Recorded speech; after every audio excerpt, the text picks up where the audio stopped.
तो जैसे कि लास्ट एपिसोड में देखा था कि क्वीन स्पीड ने वीर को मारने का आदेश दे दिया होता है। इसके बाद सीधे ही हमें कांटों के जंगलों का सीन दिखाया जाता है, जहाँ पर वीर और लेनी चूमिंग को गोल्डन शेर की पीठ पर लिटा कर जंगलों से बाहर की तरफ जा रहे होते हैं। तभी वीर कहता है हमें जल्दी कुछ करना होगा क्योंकि थॉर्न टेम्पल के लोगों को अभी तक सब कुछ पता चल गया होगा और मुझे पूरा विश्वास है कि अभी तक उन लोगों ने कुछ लोगों को हमारे पीछे भेज भी दिया होगा। तभी लेनी कहती है हालांकि मैंने अपनी पावर का इस्तेमाल करके हमारी खुशबू छुपा दी है, परंतु मुझे लगता है कि और भी कई परेशानियां हो सकती है। तो वीर लेनी को समझाता हुआ कहने लगता है बहन लेनी मेरे विश्वास करो, कांटों का जंगल बहुत बड़ा है, उन्हें हमें ढूंढने में थोड़ा समय लगेगा, तब तक हमें चूमिंग को ठीक करने पर ध्यान देना चाहिए। वीर ये कहकर अपने सामने की झाड़ियों को हटाता हुआ रास्ता बनाता हुआ आगे चलने लगता है। तभी वीर को कुछ महसूस होता है और वो लेनी को पीछे करता हुआ कहने लगता है रुको, यहाँ पे शायद कुछ है।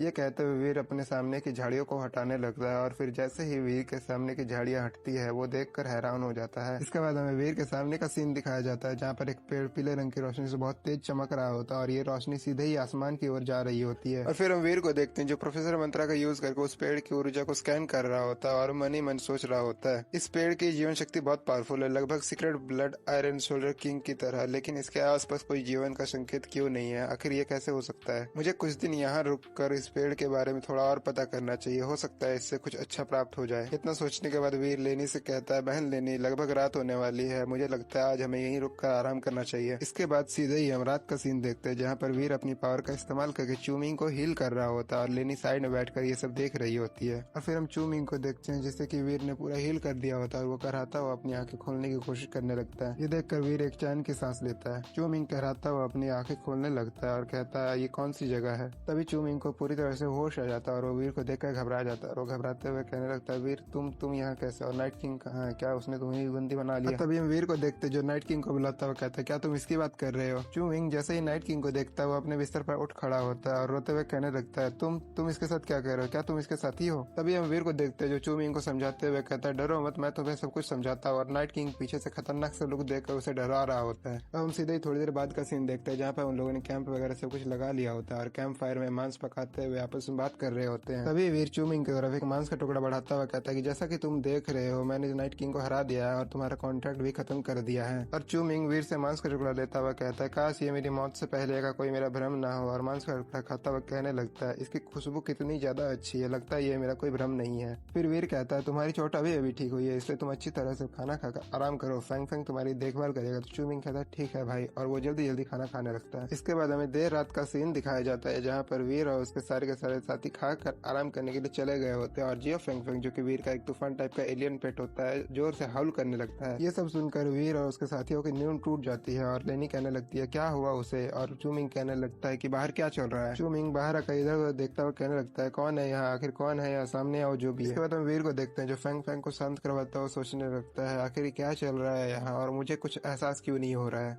अब हम थोड़ी देर बाद का सीन देखते हैं, जहाँ पर सभी इकट्ठा हो गए होते हैं और वीर सभी से कह रहा होता है मुझे यहाँ दुश्मन का आभास नहीं हो रहा है, लेकिन फेंग फेंग बहुत ज्यादा घबराया हुआ था, तो कोई न कोई बात तो जरूर होगी। अब से हमें बारी बारी जाग कर नजर रखनी होगी। तो लेनी और चूमिंग दोनों ही कहते हैं ठीक है भाई।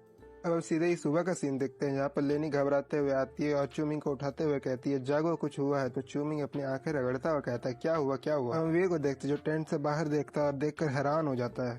इसके बाद हमें टेंट के बाहर का सीन दिखाया जाता है, जहाँ पर कांटों वाली बेलें पूरे जंगल में फैल गई होती है, यहाँ तक कि टेंट के बाहर तक भी आ गई होती है। ये देखकर चूमिंग कहता है ये बेलें तो जंगल के बीच में होती है और हम पहले ही बहुत ज्यादा चल चुके, तो हमें तो जंगल के किनारे पर होना चाहिए, तो ये कैसे हो सकता है। वीर और चूमिंग आपस में बात कर रहे होते हैं, तभी लेनी एक पेड़ की तरफ इशारा करती हुई कहती है क्या ये इस पेड़ की वजह से हो सकता है। इसके बाद हम वीर को देखते हैं जो उस गोल्डन पेड़ की तरफ जाता हुआ मन में सोचने लगता है इस पेड़ में कुछ तो ऐसा है जो मुझे अपनी तरफ आकर्षित कर रही है। अब हमें चूमिंग को दिखाया जाता है जो डरते हुए से कहने लगता है मुझे लगता है हमें उस पेड़ के करीब नहीं जाना चाहिए क्योंकि हमें उस पेड़ के बारे में ज्यादा जानकारी भी नहीं है, ऐसे में उस पेड़ के पास जाना बहुत खतरनाक हो सकता है। तभी वीर कहता है अगर हम सचमुच घने जंगल के बीच में हैं तो कहीं और जाना ज्यादा खतरनाक होगा, क्योंकि अभी तो हमें यह भी पता नहीं है कि हमें घने जंगल में टेलीपोर्ट कर दिया गया है, कांटे वाली बेलें हमारा पीछा करते हुए यहाँ तक आ गई है। इसके बाद हम उस गोल्डन पेड़ को देखते हैं, जिसे जैसे ही वीर की मौजूदगी का एहसास होता है वो बहुत तेज गोल्डन रंग की रोशनी में चमकने लग जाता है और उसमें से ऐसी आवाज आने लगती है जैसे कि मानो कोई वीर को बुला रहा हो।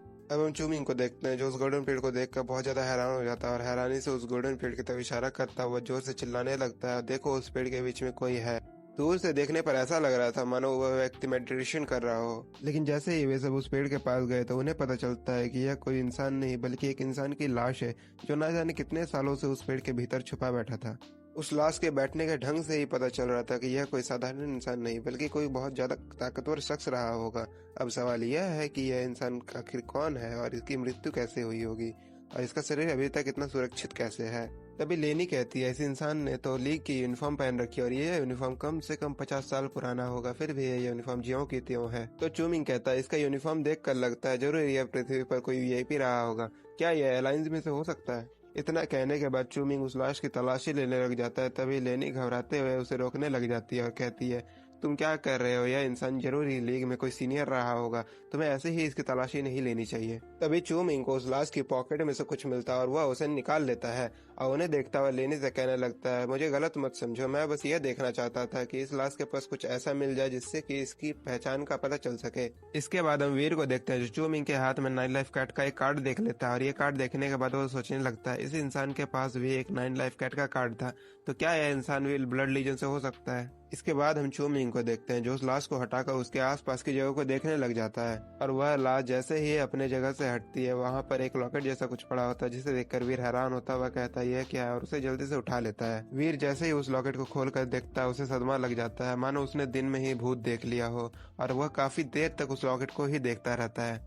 अब हमें थोड़ी देर बाद का सीन दिखाया जाता है जहाँ पर चूमिंग वीर के कंधे पर हाथ रखता हुआ वीर से कहता है यह प्राचीन वस्तु बहुत पहले ही टूट गई होगी और तुम इसे लगभग 15 मिनट से घूरे जा रहे हो, आखिर इसमें ऐसा क्या है, मुझे भी दिखाओ। और इतना कहने के बाद वो उस लॉकेट में झांकने लग जाता है। चूमिंग जैसे ही उस लॉकेट को देखता हुआ हैरान होता हुआ कहता है यह इंसान तो बिल्कुल तुम्हारी तरह दिख रहा है, आखिर यह है कौन और क्या तुम इसे जानते हो। तो वीर इसकी रिप्लाई में उससे कहने लगता है यह मेरे पिताजी की तस्वीर है जब मैं छोटा था, अब मुझे यह समझ में नहीं आ रहा कि यह लॉकेट आखिर इस इंसान के पास कहाँ से आई। वीर इतना कहते ही उस लॉकेट को जल्दी से अपनी जेब में रखता हुआ कहने लगता है यह यहाँ पर इतने सालों से मेरा ही इंतजार कर रही थी, तो ठीक है मैं इसे स्वीकार करता हूँ। तो चूमिंग कहता तुम इतने जल्दी में क्यों हो, मुझे अच्छे से देखने तो दो, मैं तुमसे चुरा थोड़ी रहा हूँ यह। इसके बाद हम वीर को देखते हैं जो उस लाश की ओर देखता हुआ सोचने लगता है मैंने घर में फोटो देखी है, यह इंसान मेरे दादाजी तो नहीं है, तो फिर यह इंसान है कौन जो मेरे और मेरे पापा का फोटो लेके घूम रहा था। अब हम लेनी को देखते हैं जो उस पेड़ की जड़ों के आसपास छानबीन कर रही होती है। तभी वह वीर और चूमिंग को बुलाती हुई कहने लगती है जल्दी आओ यहाँ शायद कुछ है। इसके बाद हम वीर को देखते हैं जो लेनी से कहता है यह तो कोई दरवाजा लग रहा है, इसका उस आदमी से क्या लेना देना हो सकता है। तो लेनी कहती है हो सकता है यहाँ पर कोई खजाना हो और यह इंसान उसी की रखवाली कर रहा हो। तभी वीर उस दरवाजे को खोलने की कोशिश करने लगता है और तभी वह दरवाजा एक जोर की आवाज के साथ खुल जाता है। यह देखकर चूमिंग बोलता है यह दरवाजा सालों से बंद था, फिर भी इतनी आसानी से कैसे खुल गया। इसी के साथ वह दरवाजे के अंदर देखता हुआ कहने लगता है यह दरवाजा शायद किसी बहुत बड़े केव से कनेक्टेड है और यह केव बहुत ज्यादा गहरी है। इसके बाद हमें केव के अंदर का सीन दिखाया जाता है जहाँ से बहुत ज्यादा पावरफुल ऑरा बाहर आ रही होती है, साथ ही किसी के चिल्लाने की भी आवाज आ रही होती है। और फिर हम फैंग फैंग को देखते हैं जिसे जैसे ही वो ऑरा फील होता है वह घबराते हुए पीछे हटने लगता है। फैंग फैंग को देखकर लेनी कहती है आखिर नीचे ऐसा क्या है जिसने फैंग फैंग को इतनी बुरी तरह से डरा दिया है। तभी चूमिंग कहने लगता है मुझे लगता है कि नीचे बहुत ज्यादा पावरफुल कोई एलियन है, हमें यहाँ से चलना चाहिए वरना हमें खतरा हो सकता है। इसके बाद हम वीर को देखते हैं जो लेनी और चूमिंग से कहने लगता है तुम लोग यहीं रुको, मैं नीचे जाकर देखता हूँ, अगर नीचे खतरा नहीं रहा तो मैं तुम्हें बुला लूंगा। इतना कहने के बाद वीर उस गुफा में बहुत तेजी से अंदर जाने लगता है और उस गुफा में से बहुत जोर जोर से किसी के हंसने की आवाज आने लगती है। अब हम देखते हैं कि वीर उस आदमी के बारे में सोचता हुआ धीरे धीरे दीवारों को पकड़ता हुआ नीचे की ओर जा रहा होता है। तभी अचानक वीर को ऐसा महसूस होने लगता है मानो नीचे से किसी के चिल्लाने की आवाज आ रही हो, साथ ही नीचे से बहुत खतरनाक लाइफ फोर्स भी महसूस होती है। वीर को जैसे ही ये सब महसूस होता है वो तुरंत ही प्रोफेसर मंत्र एक्टिव कर देता है और अपने आसपास की जगह को स्कैन करने लग जाता है। स्कैन करने के बाद वीर को पता चलता है कि वीर के सामने एक बहुत ज्यादा बड़ी चीज है जिसके सामने वीर एक चींटी बराबर भी नहीं है। अब हम थोड़ी देर बाद का सीन देखते हैं जहाँ पर फाइनली वीर उस गुफा के एंड पर पहुंच जाता है और उस गुफा के एंड पर एक छुपे हुए अंडरग्राउंड पैलेस का गेट होता है और ये पैलेस का गेट इतना बड़ा होता है जिसके सामने वीर सचमुच एक चींटी से भी छोटा लग रहा था। इस पैलेस को देखने के बाद वीर की तो पैरों तले जमीन खिसक गई होती है और वह हैरानी में सोचने लगता है आखिर ये इतना बड़ा सा क्या है। इसके बाद वीर उस बड़ी सी चीज के पास चला जाता है और उसे महसूस होता है कि ये एक बहुत बड़ा दरवाजा है। इसी के साथ वीर बिना एक भी पल गवाए बड़े ही क्यूरियोसिटी के साथ उस गेट को खोलने की कोशिश करने लगता है और काफी देर तक कोशिश करने के बाद वीर फाइनली उस दरवाजे को थोड़ा सा खोल लेता है। वीर जैसे ही उस दरवाजे के अंदर देखता है वो बहुत ज्यादा हैरान हो जाता है, हैरानी से सामने की तरफ ऐसे देखता है मानो उसकी आंखें अभी बाहर आ जाएंगी।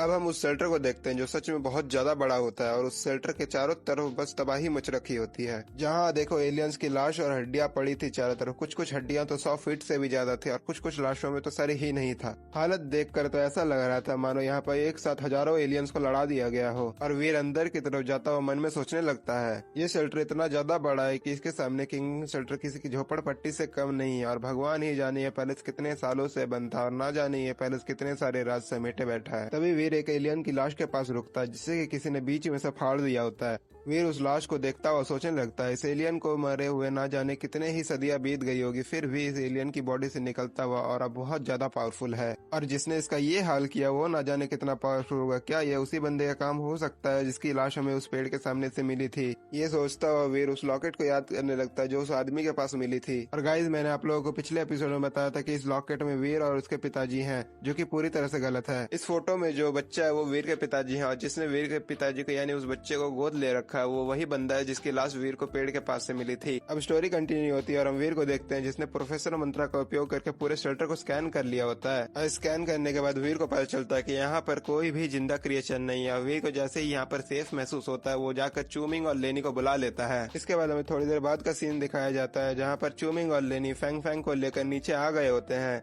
और फैंग फैंग अभी भी उस बड़े से दरवाजे को देखता हुआ गुर्रा रहा होता है। तभी चूमिंग उस दरवाजे की ओर इशारा करता हुआ वीर से पूछने लगता है वीर ये इतनी बड़ी सी चीज क्या है? तो वीर दरवाजे से अंदर जाता हुआ कहने लगता है तुम खुद ही क्यों नहीं देख लेते? अब हम थोड़ी देर बाद का सीन देखते हैं जहाँ पर वे सभी लोग शेल्टर के अंदर आ गए होते हैं और अंदर की लाशों को देखकर फैंग फैंग डर के मारे कांपने लग जाता है। तभी लेनी उसको संभालते हुए कहने लगती है अब पता चला कि फैंग फैंग आखिर इतना अजीब व्यवहार क्यों कर रहा था। इतने सारे लाशों से निकलता हुआ इतना पावरफुल और जो कि ना जाने इसे कितने पहले ही महसूस हो गया था, यह हमें इसी के बारे में बताना चाहता था। तभी चूमिंग अपने चारों ओर देखकर हैरान होता हुआ कहने लगता है यहाँ कम से कम हजारों की तादाद में एलियन मारे गए हैं और कईयों के तो सर भी नहीं है। क्या ऐसा संभव है कि इन सभी को उस पेड़ की छेद के पास वाले बंदे ने मारा होगा? तो वीर इसके रिप्लाई में कहने लगता है कि हाँ इस बात पर भरोसा करना बहुत ज्यादा मुश्किल है पर यह संभव है, मुझे भी ऐसा ही लगता है। इन सब बातों को इग्नोर करती हुई लेनी वीर से पूछने लगती है अगर ये एक शेल्टर है तो यहाँ पर टेलीपोर्टेशन डिवाइस भी होना चाहिए, तो क्या यहाँ का टेलीपोर्टेशन डिवाइस अभी भी काम कर रहा है? वीर थोड़ी देर सोचने के बाद बोलता है हालांकि मैंने अभी तक उसका यूज तो नहीं किया है लेकिन मैंने उसकी अच्छे से जांच कर ली थी, तो हाँ अब हम बिना किसी स्पिरिट के साथ एग्रीमेंट किए हुए पृथ्वी पर जा सकते हैं। लेनी जो सालों से पृथ्वी पर नहीं गई थी और कहीं न कहीं ये उम्मीद भी छोड़ चुकी थी कि अब वे लोग पृथ्वी पर कभी जा भी पाएंगे। वीर की ये सब बातें सुनने के बाद लेनी की आंखों में आंसू आ जाती है और वो नम आंखों से वीर से पूछने लगती है क्या तुम सच कह रहे हो, अब हम पृथ्वी पर जा सकते हैं? तो वीर कहता है हाँ और एक छोटा सा मजाक करता हुआ लेनी से कहने लगता है कि हाँ अब तुम जा तो सकती हो लेकिन अब तुम्हें मेरे साथ कॉन्ट्रैक्ट करना पड़ेगा और हफ्ते में 2 बार मुझे देनी पड़ेगी। ये सुनने के बाद लेनी और चुमिंग दोनों की खुशी का कोई ठिकाना नहीं रहता और वे दोनों खुशी में एक दूसरे का हाथ पकड़कर नाचने लग जाते हैं। इसके बाद हम स्पिरिट टेम्पल के अंदर का सीन देखते हैं जहाँ पर वीर, लेनी और चुमिंग तीनों ही टेलीपोर्टेशन डिवाइस की ओर जा रहे होते हैं। तभी चुमिंग कहता है यहाँ का तो टेलीपोर्टेशन डिवाइस भी इतना ज्यादा बड़ा मैं तो इमेजिन भी नहीं कर सकते कि जब ये जगह पूरी तरह से ठीक होगा तब कैसा दिखता होगा। पृथ्वी पर टेलीपोर्ट होने के लिए वे सभी लोग जाकर टेलीपोर्टेशन डिवाइस के अंदर खड़े हो जाते हैं। तभी चूमिंग कहने लगता है मैं इतने सालों से नाइट किंग के लिए कड़ी मेहनत करता हूँ, यहाँ तक कि उससे मार भी खाई, फिर भी उसने मुझे पृथ्वी पर जाने की अनुमति नहीं दी और फाइनली आज जाके मेरा ये पुतला पूरा हो जाएगा। लेनी कहती है सही कहा तुमने, मैं भी अब कुछ समय के लिए घर पर आराम करूंगी। तो वीर कहता है ठीक है दोस्तों मिलते हैं अगले बार, और लेनी और चूमिंग भी कहने लगते हैं ठीक है भाई मिलते हैं अगले बार। इसी के साथ ये सभी लोग अपने अपने घर पर टेलीपोर्ट हो जाते हैं। अब हम सीधे ही पृथ्वी पे वीर के घर का सीन देखते हैं जहाँ पर वीर ने पहले ही एक पर्सनल टेलीपोर्टेशन डिवाइस लगवा लिया होता है। वीर टेलीपोर्ट होने के बाद सीधे ही अपने कमरे में उस इंसान की फोटो ढूंढने लगता है और काफी देर तक पूरे कमरे में ढूंढने के बाद उसे अपने पापा की कुछ फोटोज मिल जाती है जिन्हें देखता हुआ वीर सोच रहा होता है आखिर यहाँ चल क्या रहा है। तभी सीढ़ियों से किसी के दौड़ने की आवाज आ रही होती है और किसी की परछाई सीधे ही वीर के कमरे की ओर आ रही होती है और तभी हम देखते हैं यह परछाई और कोई नहीं बल्कि वीर की माँ होती है। वीर की माँ जैसे ही वीर को देखती है वो कहने लगती है आखिरकार तुम आ गए, मैंने तुम्हारे टेलीपोर्टेशन डिवाइस में कुछ हलचल सुनी इसलिए मैं तुरंत देखने के लिए आ गई। वीर जैसे ही अपनी माँ को देखता हुआ उनकी सारी बातों को नजरअंदाज करता हुआ वीर अपनी माँ से बोलता है माँ मुझे आपसे कुछ पूछना है। अब यहाँ से सीन कट होता है, सीधे ही 12वें ग्रह का सीन दिखाया जाता है जहाँ वीर टेलीपोर्ट होकर फिर से उसी पेड़ के नीचे वाले सीक्रेट शेल्टर में आ गया होता है। वीर उस टेलीपोर्टेशन डिवाइस से बाहर आता हुआ इधर देखते हुए सोच रहा था लगता है चूमिंग और लेनी अभी तक वापस नहीं आए, आखिरकार उन्होंने इतने सालों में क्या क्या नहीं झेला, उनके हिसाब से अभी आराम करना ही ज्यादा सही रहेगा।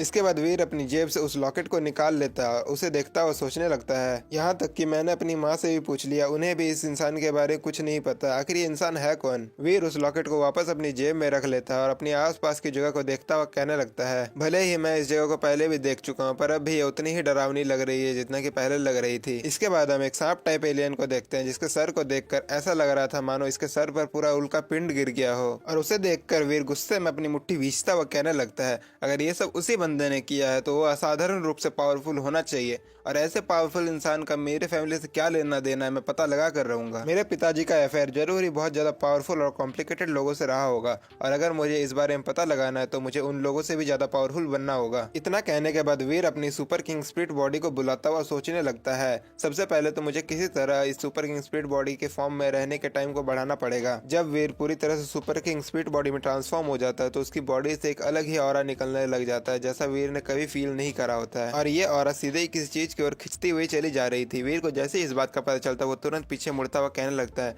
आखिर क्या है जो मेरी शक्तियों को खींच रहा है। अब सीन चेंज होता है और हम देखते हैं कि वीर के बॉडी से निकलता हुआ औरत सीधे ही उस शेल्टर के स्पिरिट स्टैचू की ओर जा रहा होता है, और उस स्टैचू के सर पर, जो कि अभी तक खाली पड़ा था, एक सोल स्टोन का निर्माण करने लगता है। वीर उस स्टैचू को देखकर कहने लगता है, अच्छा तो ये बात है। तभी अचानक उस स्टैचू में से आवाज आने लगती है, आपका सोल स्टोन स्पिरिट बेस से कनेक्ट हो गया है, क्या आप अभी अंदर जाना चाहते हैं। वीर उस स्टैचू की ओर बढ़ता हुआ कहने लगता है, स्पिरिट बेस, आखिर ये क्या है। तभी अचानक उस स्टैचू में से बहुत तेज रोशनी आने लग जाती है और वीर को अपनी ओर बहुत ज्यादा फोर्स के साथ खींचने लग जाता है। वीर को बिल्कुल ऐसा लगता है मानो वो टेलीपोर्टेशन डिवाइस का ही यूज कर रहा हो, लेकिन 10 गुना पावर के साथ, और वो हैरानी से कहने लगता है, आखिर यहाँ चल क्या रहा है। इसके बाद सीन चेंज होता है और वीर को अंतरिक्ष के बीचों बीच एक आइलैंड के ऊपर टेलीपोर्ट कर दिया गया होता है, और इस जगह का नाम द फर्स्ट स्पिरिचुअल बेस होता है। इस आइलैंड को देखकर ऐसा लग रहा था मानो ये आइलैंड पूरा का पूरा जेड से बना हो, और यहाँ पर वीर को ऐसा फील होता है मानो वो गैलेक्सी के बीचों बीच खड़ा और उसके आस पास चारों तरफ सिर्फ सितारे ही सितारे थे। लेकिन करीब से ऑब्जर्व करने के बाद वीर को पता चलता है कि ये कोई सितारे नहीं बल्कि दूसरे जेड आइलैंड है, जो कि दूर से देखने में बिल्कुल सितारे की तरह दिख रहे हैं। वीर खुद से सवाल करता हुआ कहता है कि यही है स्पिरिट बेस। तभी उसे रियलाइज होता है कि वो अभी तक सुपर किंग स्पिरिट की फॉर्म में है, और थकना तो दूर की बात, उसे अपनी बॉडी में एक अलग सा ही पावर महसूस हो रहा होता है। वीर कहता है, ऐसे में मैं सुपर किंग स्पिरिट की फॉर्म में 3 सेकंड से ज्यादा नहीं रह पाता हूँ, पर यहाँ मैं अभी तक इसी फॉर्म में हूँ, ये जरूर स्पिरिट बेस की वजह से ही हो रहा है। तभी वीर अपने आइलैंड पर बने एक स्टैचू की ओर देख रहा होता है, जिसके सर के ऊपर एक नंबर आ रहा होता है, और ये नंबर 9,65,00,000 के फिगर में होता है। उसे देखकर वीर बोलता है, आखिर ये नंबर क्या है और मैं यहाँ से वापस कैसे जाऊँ। तभी वो मूर्ति बोलती है, ये नंबर पहले स्पिरिट बेस में आपकी रैंकिंग है, आप यहाँ से जब चाहे वापस जा सकते हैं, क्या आप अभी यहाँ से वापस जाना चाहते हैं। उस मूर्ति के होंठ तो नहीं हिल रहे थे, फिर भी वीर उसे साफ साफ सुन पा रहा था, इसलिए वीर हैरान होता हुआ उस मूर्ति से पूछता है, नहीं मैं अभी नहीं जाना चाहता, लेकिन फिर यहाँ मैं क्या क्या कर सकता हूँ। तो वो स्टैचू वीर का जवाब देती हुई कहती है, पहले स्पिरिट बेस में आप अन्य स्पिरिट से लड़ सकते हैं, उनको चुनौती दे सकते हैं, उनकी चुनौती एक्सेप्ट कर सकते हैं। जीतने वाले स्पिरिट को स्पिरिट जीन पॉइंट्स मिलेंगे और हारने वाले स्पिरिट का एक सेल्फ जीन पॉइंट माइनस होगा। वीर बोलता है, क्या मैं यहाँ मर भी सकता हूँ। तो वो स्टैचू वीर का जवाब देते हुए कहने लगता है, नहीं आप यहाँ मर नहीं सकते, आप अगर किसी स्पिरिट से हार जाते हैं तो आपका एक सेल्फ जीन पॉइंट माइनस होगा और आप अपने सोल स्टोन में वापस आ जाएंगे। वीर ये सुनने के बाद बोलता है, मतलब लगभग ये एक क्वालिफाइंग राउंड जैसा है। वीर जब अपने स्पिरिट स्टैचू के साथ ये सब बातें कर रहा होता है, तभी एक एलियन अपने आइलैंड के साथ उड़ता हुआ वीर के पीछे आ जाता है और वीर से कहता है, अरे वाह, यहाँ तो एक नया खिलाड़ी है, क्या तुम मेरे साथ एक खेल खेलना चाहोगे। वीर उसकी तरफ मुड़ता हुआ उससे पूछता है, तुम्हें कैसे पता है कि मैं यहाँ नया हूँ। इस स्पिरिट का नाम मानवा में जाइंट स्पिरिट है और नोवेल में फ्लेम जाइंट है। ये स्पिरिट वीर के साथ काफी लंबे टाइम तक रहने वाला है, तो आप लोग कमेंट में जरूर बताना है कि आप लोग इसे किस नाम से सुनना चाहते हैं। जिस नाम के सबसे ज्यादा कमेंट आएंगे मैं इसे इसी नाम से बुलाऊंगा। अब स्टोरी आगे बढ़ाते हैं। वो स्पिरिट वीर से बोलती है, अपनी रैंकिंग देखो बच्चे, 9,65,00,000 से भी ज्यादा, इतनी बेकार रैंकिंग तो किसी नई स्पिरिट को ही दी जाती है। वीर ये सुनने के बाद सीधे ही छलांग मार के उस स्पिरिट के आइलैंड पर आ जाता है और उसे चैलेंज करता हुआ कहने लगता है, चलो फिर मैं तुम्हें अपनी ताकत दिखाता हूँ। और वो स्पिरिट तैयार होकर अपनी मुट्ठी भींचता हुआ कहता है, चलो फिर देख लेते हैं कौन ज्यादा पावरफुल है। इसके अगले ही पल वो स्पिरिट कुछ सोच पाता उससे भी पहले वीर अपने पंच से उसके ऊपर अटैक कर देता है, और ये अटैक सीधे ही उस स्पिरिट के टुकड़े टुकड़े करता उसके छाती के बीचों बीच से निकल जाता है। तभी वीर के पावर स्क्रीन पर मैसेज आता है, नाइट फायर जिन +1। इसी के साथ वीर की जो रैंक थी वो भी घटकर 9,27,00,000 के फिगर में आ जाती है। ये देखकर वीर बहुत ज्यादा खुश होता हुआ कहता है, ये जगह स्पिरिट जिन कमाने के लिए बहुत ज्यादा अच्छी है, मैं यहाँ आसानी से अपने स्पिरिट जिन्स को मैक्सिमम कर सकता हूँ। वो स्पिरिट जो अभी अभी वीर से हारा होता है, दोबारा अपने सोल स्टोन से जिंदा होने के बाद वीर के सामने घुटने टेक कर बैठ जाता है। उसे देखकर वीर हैरान हो जाता है और वीर कुछ बोल पाता उससे पहले ही वो स्पिरिट अजीब सा मुंह बनाकर वीर की ओर देखता हुआ पूछता है, क्या तुम एक किंग स्पिरिट हो। वीर ये सुनने के बाद अपने आइलैंड पर छलांग मारकर वापस आ जाता है और अपने आइलैंड पर खड़े होकर सामने की ओर इशारा करता हुआ कहता है, किंग स्पिरिट्स के ऊपर राज करने वाले स्पिरिट्स को एम्परर स्पिरिट्स कहा जाता है और मैं एक सुपर एम्परर स्पिरिट हूँ, तो तुम मुझे एम्परर एमिरेट्स कह सकते हो। और भाई लोगों, एम्परर एमिरेट्स का कुछ मतलब तो नहीं दिया हुआ, मैंने गूगल करके भी देखा, तो मुझे लगता है कि एम्पर एमिरेट्स का मतलब होता है एम्परर का राजा। वीर इतना कहने के बाद अपने आइलैंड पर खड़े होकर सामने की ओर इशारा करता हुआ अपने स्पिरिट स्टैचू से कहता है, मुझे उस दिशा में लेके चलो ताकि मैं और कुछ स्पिरिट्स को ढूंढ के उनकी बलि दे सकूं। तभी वीर को कहीं और जाता हुआ देखकर फ्लेम जायंट जोर से चिल्लाता हुआ बोलता है, मालिक मेरे लिए भी रुकिए, मैं भी आता हूँ आपके साथ। अब हम वीर को देखते हैं जो फ्लेम जायंट को पूरी तरह से इग्नोर करता हुआ अपने आयरन के साथ बहुत तेजी से आगे की ओर जाता हुआ सोच रहा होता है। मेरा अभी तक एक ही जीन लॉक अनलॉक हो पाया है और मुझे लगता है शायद इसी वजह से इस जगह का नाम द फर्स्ट स्पिरिचुअल बेस है। और अगर मैं गलत नहीं हूँ तो फर्स्ट स्पिरिचुअल बेस में सभी स्पिरिट्स का सिर्फ एक ही जीन लॉक अनलॉक हो सकता है। तभी वीर को अचानक बहुत तेज वाइब्रेशन महसूस होने लगता है और वीर बोलता है, ये क्या हो रहा है। अब हम देखते हैं कि वीर का आइलैंड सीधे ही किसी और आइलैंड के प्रोटेक्टेड शील्ड के साथ टकरा जाता है। ये सब देखने के बाद वीर बोलता है, ऐसा लग रहा है मानो यहाँ पे कोई इनविजिबल दीवार हो जो उस आइलैंड के स्पिरिट को मेरे से बचाने की कोशिश कर रहा है और मैं आखिर इस स्पिरिट को चैलेंज क्यों नहीं कर पा रहा हूँ। वीर की बात सुनने के बाद वीर का स्पिरिट स्टैचू वीर से कहता है, आपका रैंक उस स्पिरिट से ज्यादा है और आप किसी भी ऐसे स्पिरिट को चैलेंज नहीं कर सकते जिसका रैंक आपसे कम हो। वीर ये सब समझने की कोशिश कर ही रहा होता है तभी पीछे से फ्लेम जायंट आ जाता है और चिल्लाते हुए बोलता है, एम्परर एमरिस्ट की जय हो, एम्परर एमरिस्ट की जय हो, सारे स्पिरिट्स आओ और एम्परर एमरिस्ट को स्पिरिट जीन्स का चढ़ावा चढ़ाओ।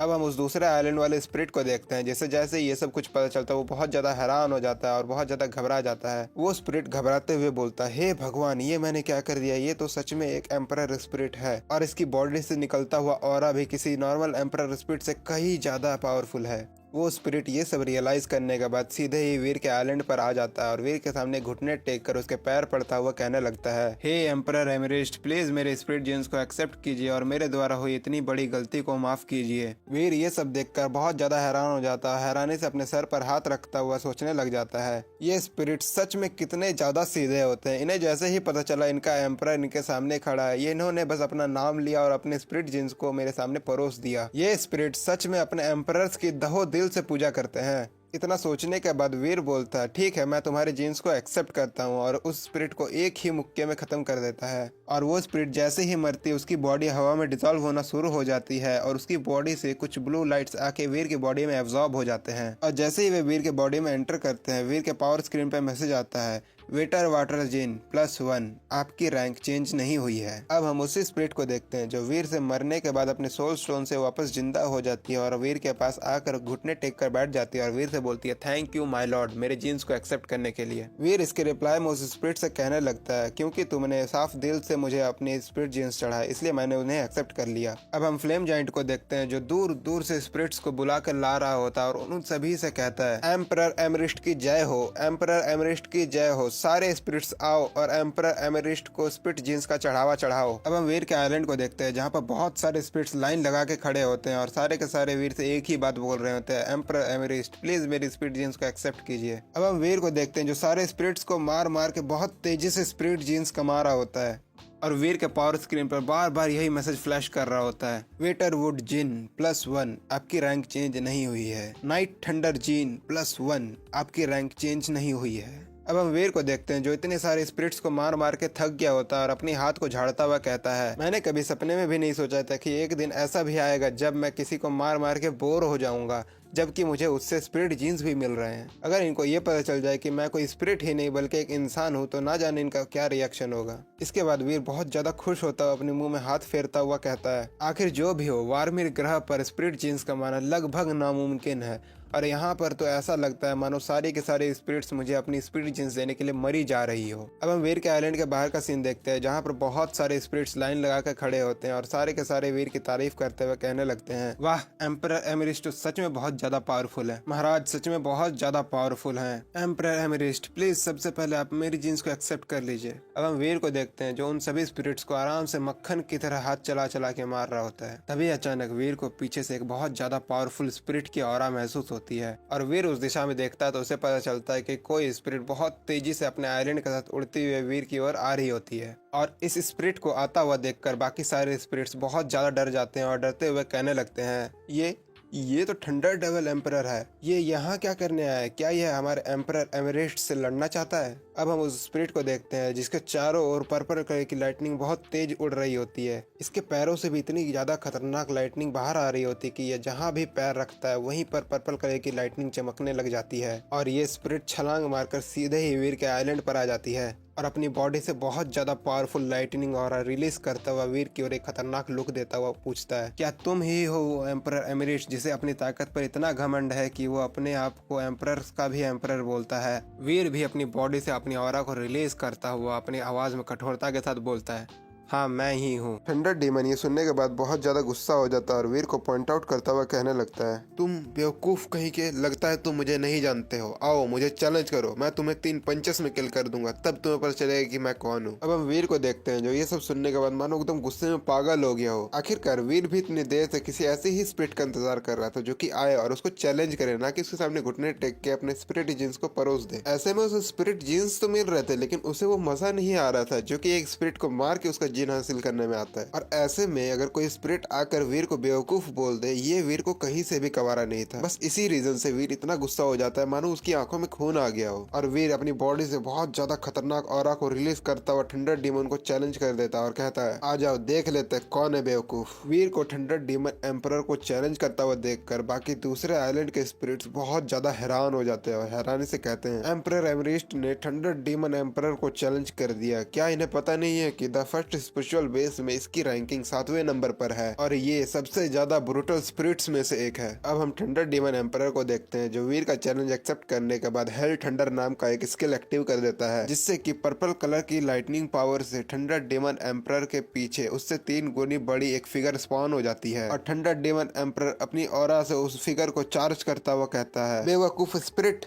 लो मेरे हेल थंडर का मजा चखो। और वो फिगर पंच बनाकर सीधे ही वीर के ऊपर अटैक करने लग जाती है। वीर उस फिगर को अटैक करता हुआ देखकर कुछ रिएक्शन नहीं देता और कैजुअली चलता हुआ थंडर डीमन एम्परर की ओर जा रहा होता है। अब यहाँ से सीन कट होता है और हम वीर के जेड आइलैंड के बाहर का सीन देखते हैं जहाँ थंडर डीमन एम्परर और वीर की पावर इतनी ज्यादा होती है कि वीर का जेड आइलैंड किसी सूरज से भी ज्यादा खतरनाक तरह से चमकने लग जाता है। तभी ये सब देखकर एक स्पिरिट बोलता है, ये कैसे संभव है? क्या थंडर डीमन एम्परर इतना ज्यादा पावरफुल बन गया है कि वो स्पेस को भी तहस नहस कर सकता है? तभी एक और स्पिरिट अपने आंखों को कवर करता हुआ वीर को देखते हुए कहने लगता है, ये एम्परर एमरिस्ट आखिर क्या कर रहे हैं? वो इतने लापरवाह कैसे हो सकते हैं? अगर वो ऐसे ही लापरवाह बने रहे तो जल्द ही मारे जाएंगे। क्या वो मरना चाहते हैं? अब हम वीर को देखते हैं जिससे कि थंडर डेवल एम्परर का पंच लगने ही वाला होता है और वीर 1 सेकंड से भी कम टाइम में उस पंच के सामने से हटकर उसे डॉच कर लेता है। अब हम थंडर डीमन एम्परर को देखते हैं जो ये देखकर बहुत ज्यादा हैरान हो जाता है और हैरान होता अपने दांत भींच लेता है। अब हम वीर को देखते हैं जो अपना पंच बनाकर उसमें पावर भर के उसे चार्ज कर लेता है और थंडर डीमन एम्परर कुछ कर पाता या सोच पाता उससे भी पहले वीर का पंच सीधे ही जाके उसकी छाती पर लग जाता है और वीर चिल्लाता हुआ बोलता है, अब बोल कौन है बेवकूफ? और थंडर डीमन एम्परर की तो मानो दुनिया ही बर्बाद हो गई हो। आखिर जो spirit the first spiritual base में 7वीं रैंक पे हो और कभी किसी स्पिरिट से हारी भी ना हो, अगर ऐसी स्पिरिट को कोई एक ही अटैक में मार दे तो उसके साथ और होगा भी क्या? थंडर डीमन एम्परर ये सब सोचता अपनी छाती को देखता हुआ कहता है, नहीं ये कैसे पॉसिबल है? इसके साथ ही उसकी बॉडी हवा में डिजॉल्व होना शुरू हो जाती है और उसकी बॉडी से कुछ पर्पल कलर की लाइटनिंग आकर वीर के बॉडी में एब्जॉर्ब हो जाती है और वीर के पावर स्क्रीन पर मैसेज आता है, एम्पीरियर लेवल थंडर जीन +1, आपकी रैंक 7वें नंबर पर पहुंच गई है। आपको फर्स्ट स्पिरिचुअल बेस और टॉप 10 स्पिरिचुअल रैंकिंग प्राप्त हुई, डेस्टिनी एलियन जीन +1। अब हम वीर के स्पिरिट स्टैचू के ऊपर वाले नंबर को देखते हैं जो 7 नंबर में चेंज हो गई होती है और बहुत तेज ऑरेंज कलर की रोशनी में ग्लो कर रही होती है और ये देखकर बाकी स्पिरिट्स की तो आंखें फटी की फटी रह जाती है। तभी एक स्पिरिट अपनी आंखों को मलता हुआ कहने लगता है, क्या अभी मैंने जो देखा वो सच था? तभी एक और स्पिरिट उसकी बात को पूरा करता हुआ कहने लगता है, थंडर डीमन एम्परर जो कि फर्स्ट स्पिरिचुअल बेस में 7वीं रैंक पे था,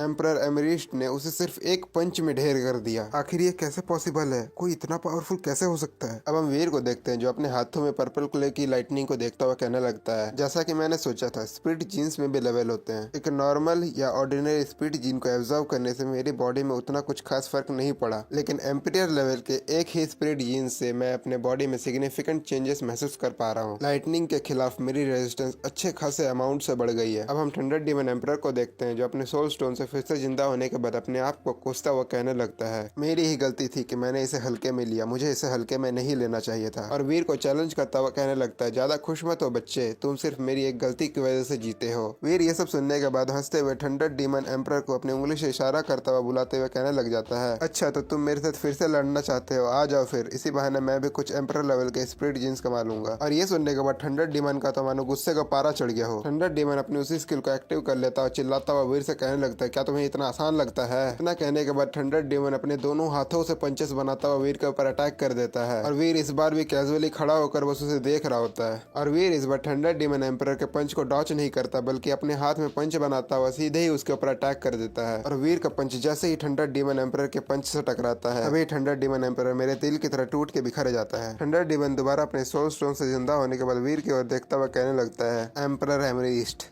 तुझे तो मैं देख लूंगा। अब हम वीर को देखते हैं जो थंडर डीमन को हराने के बाद अपने आइलैंड के ऊपर सीना ताने शान से खड़ा होता है और सारी स्पिरिट्स वीर को चीयर करते हुए कहने लगती है, द एम्परर एमरिस्ट इज माइटी, हमारे एम्परर एमरिस्ट कितने ज्यादा पावरफुल हैं और फलाना ढिमकाना बहुत कुछ। और वीर एक लड़कियों वाला पोज देता है, उन सबसे कहता है, सबके ऊपर एम्परर्स राज करते हैं और मैं एम्परर्स का भी एम्परर हूँ, मैं हूँ द सुप्रीम एम्परर एमरिस्ट। वीर ये सब थंडर डीमन को उकसाने के लिए बोल रहा होता है ताकि वो आए और फिर से वीर से लड़े और वीर इसी बहाने कुछ और एम्परर लेवल के स्पिरिट जीन्स को हासिल कर सके। अब हम थंडर डीमन को देखते हैं जो ये सब सुनकर बहुत ज्यादा गुस्सा हो गया होता है और गुस्से में अपना हाथ अपने ही स्पिरिट स्टैचू पे दे मारता है। उसका मन तो ऐसा कर रहा था कि वो अभी जाए और वीर को वहीं जान से मार डाले, लेकिन वो ये भी जानता था कि वीर ये सब जानबूझ के उसको उकसाने के लिए ही कर रहा है और आखिर वो कुछ भी कर ले वो वीर को नहीं हरा सकता। इसलिए वो बिना किसी को कुछ कहे चुपचाप वहाँ से निकल जाता है और वीर उसको वहाँ से चुपचाप भागता हुआ देख लेता है और वो मुस्कुराते हुए कहने लगता है, अरे थंडर डीमन, तुम तो एम्परर थे ना, तुम चूहे की तरह क्यों भाग रहे हो? आओ मेरे से लड़ो, मुझे अभी एम्परर लेवल के और भी स्पिरिट जीन्स चाहिए। तुम अगर ऐसे ही भाग जाओगे तो मुझे स्पिरिट जीन्स कौन देगा? वीर के इतना उकसाने के बाद भी थंडर डीमन वहाँ पे नहीं रुकता।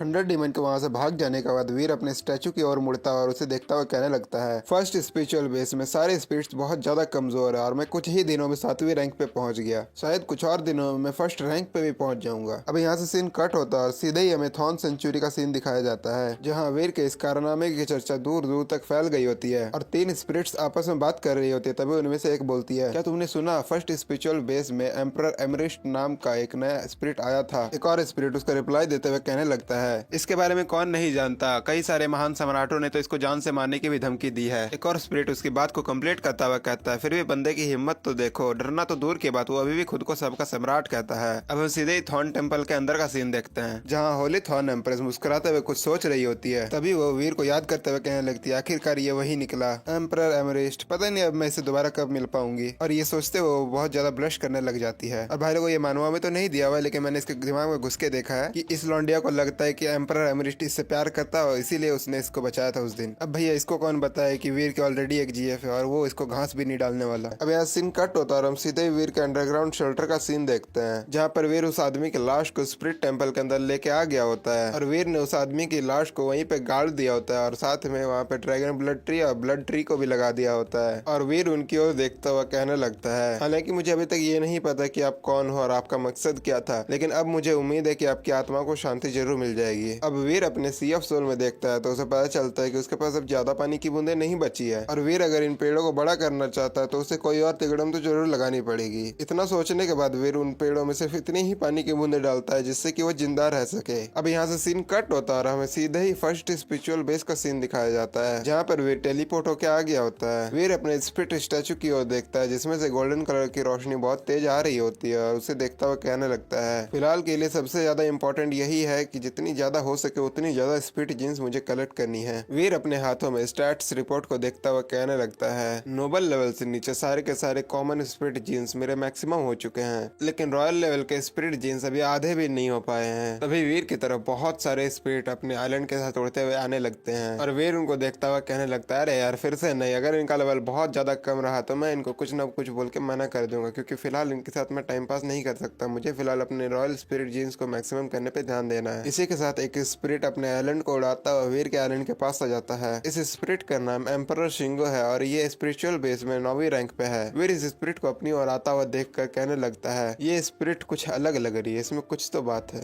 एम्परर शिंगो वीर को अपनी तरीके से ग्रीट करता हुआ कहने लगता है, एम्परर एमरिस्ट, मैं तुम्हारा नाम सच में बहुत समय से सुन रहा हूँ। मैंने ये भी सुना कि तुमने थंडर डीमन को सिर्फ एक पंच में हरा दिया। मैं भी एक एम्परर स्पिरिट हूँ, मैं यहाँ पे आया हूँ ताकि मैं तुमसे लड़ के तुम्हारी कुछ स्किल्स को सीख सकूं। वीर उसकी ओर देखता हुआ ग्रीट करते हुए कहने लगता है, फाइनली कोई तो आया जिससे मैं एम्परर लेवल के स्पिरिट जीन्स कमा सके, और ये तो देखने में भी असाधारण है। अब यहाँ सीन चेंज होता है और हम दो स्पिरिट्स को देखते हैं जो वीर और सिंगो को एक दूसरे के सामने होता हुआ देखकर कहने लगते हैं, ये तो एम्परर सिंगो है, भले ही ये फर्स्ट स्पिरिचुअल बेस में 9वें रैंक पे है, लेकिन फिर भी थंडर डीमन एम्परर इसे हरा नहीं पाया था। तुम्हें क्या लगता है, क्या एम्परर एमेरिस्ट इसे हरा पाएगा? तो वो दूसरा स्पिरिट उसके रिप्लाई में कहने लगता है, क्या तुम इसके सीक्रेट एबिलिटी के बारे में भूल गए? इसका सामने वाला जितनी ज्यादा पावर के साथ अटैक करेगा उसके उतने ही ज्यादा पावर के साथ डैमेज मिलेगा। अब यहाँ सीन कट होता है और हम एम्परर सिंगो को देखते हैं जो कि वीर के आइलैंड पर आता हुआ कहने लगता है, एम्परर एमेरिस्ट, हम दोनों ही एम्परर लेवल के स्पिरिट्स हैं और हमें कुत्ते बिल्लियों की तरह लड़ना शोभा नहीं देगा, तो क्यों ना हम ऐसा करें कि पहले मैं तुम्हें एक पंच मारूंगा और तुम उसे ब्लॉक या डॉज नहीं करोगे, फिर तुम मुझे एक पंच मारना और मैं उसे डॉज या ब्लॉक नहीं करूंगा, और हम ऐसा अल्टरनेटिवली करते रहेंगे जब तक हम दोनों में से कोई हार ना जाए। तो वीर इसका रिप्लाई देते हुए कहने लगता है, ठीक है, प्लान तो अच्छा है, लेकिन क्या तुम्हें कोई प्रॉब्लम है अगर मैं पहले पंच मारूं तो? एम्परर सिंगो अपनी किसी स्किल को एक्टिवेट करता है जिससे कि उसके सामने एक बड़ा सा आईने के जैसा कुछ स्पॉन हो जाता है, और इस आईने जैसी चीज के स्पॉन हो जाने के बाद एम्परर सिंगो वीर से बोलता है, ठीक है एम्परर एमरिस्ट, आओ तुम पहले अटैक करो। और इस आईने जैसी चीज को देखकर बाकी सारी स्पिरिट्स जो कि वीर और सिंगो की फाइट देखने के लिए आए होते हैं बहुत ज्यादा हैरान हो जाते हैं। तभी उनमें से एक बंदा बोलता है, एम्परर एमरिस्ट तो फंस गए, अब ये तो एम्परर सिंगो का सिग्नेचर मूव है, सिंगो मिरर पावर। तभी एक और फीमेल स्पिरिट उसकी बात को कंप्लीट करते हुए कहने लगती है, ये तो सिंगो मिरर पावर है जो कि अपने ओपोनेंट्स के अटैक को उतने ही ज्यादा पावर के साथ अपने ओपोनेंट्स की तरफ रिफ्लेक्ट कर सकती है। अब हम वीर को देखते हैं जिसे इन सब चीजों से कोई फर्क नहीं पड़ रहा होता है, और वो पंच बनाकर उसमें पावर भर लेता है और अपने पंच को सीधे ही सिंगो की मिरर की ओर लॉन्च कर देता है। तभी वीर को कुछ महसूस होता है और वो बोलता है, रीबाउंड, क्या ये स्पेस की पावर है? और वीर का पंच सीधे ही जाके सिंगो के मिरर से टकराता है और वीर को ऐसा महसूस होता है मानो उसके पंच के सामने उसी का पंच हो और वो अपने ही दोनों हाथों को एक दूसरे के साथ टकरा रहा हो। लेकिन तभी वीर के पंच के सामने वो मिरर टिक नहीं पाता और टूट के बिखर जाता है। वो मिरर वीर के पंच को रिफ्लेक्ट तो करता है लेकिन उसकी भी कुछ लिमिट्स होती है, एक रबर बैंड की तरह, जिसे हद से ज्यादा खींचने पे वो भी टूट जाता है। वैसे ही वीर के पंच में उस मिरर की लिमिट से कहीं ज्यादा पावर होती है और स्नैप, वो मिरर टूट जाता है। और एम्परर सिंगो जैसे ही ये देखता है उसकी आंखें फटी की फटी रह जाती है और वो बोलता है, क्या ये कैसे पॉसिबल है? सिंगो और कुछ बोल पाता उससे पहले वीर का पंच सीधे ही जाके उसके बॉडी पे लैंड करता है। इसी के साथ सिंगो की बॉडी टूट के बिखर जाती है और हवा में डिजोल्व होना स्टार्ट हो जाती है, और सिंगो के मिरर के टुकड़े और उसकी बॉडी से निकलती हुई ब्लू कलर की एनर्जी वीर के आसपास गोल गोल घूमने लग जाती है। तभी वीर के पावर स्क्रीन पे मैसेज आता है, एम्परर लेवल स्पेस जीन +1, आपकी रैंक चेंज नहीं हुई है। और वीर अपनी मुट्ठी बीच कर कहने लगता है, कितनी दुख की बात है, मेरी रैंक अभी भी चेंज नहीं हुई। अब हम एम्परर सिंगो को देखता है जो जैसे ही अपने सोल स्टोन से जिंदा होता है बहुत ज्यादा घबराते वहाँ से भागने लग जाता है, और वीर उसको वहाँ से भागता हुआ देख कर कहने लगता है, अरे तुम चले क्यों गए, ऐसे ही बार बार आते रहना। वीर अपने आइलैंड के ऊपर शांत से खड़े होकर उसे तिरछी नजर से देखते हुए सोचने लगता है, मुझे अभी एम्परर लेवल का और भी स्पिरिट जीन्स चाहिए। अब हम देखते हैं दो स्पिरिट्स वीर को पीछे से देख रहे होते हैं। तभी उनमें से एक बंदा बोलता है, क्या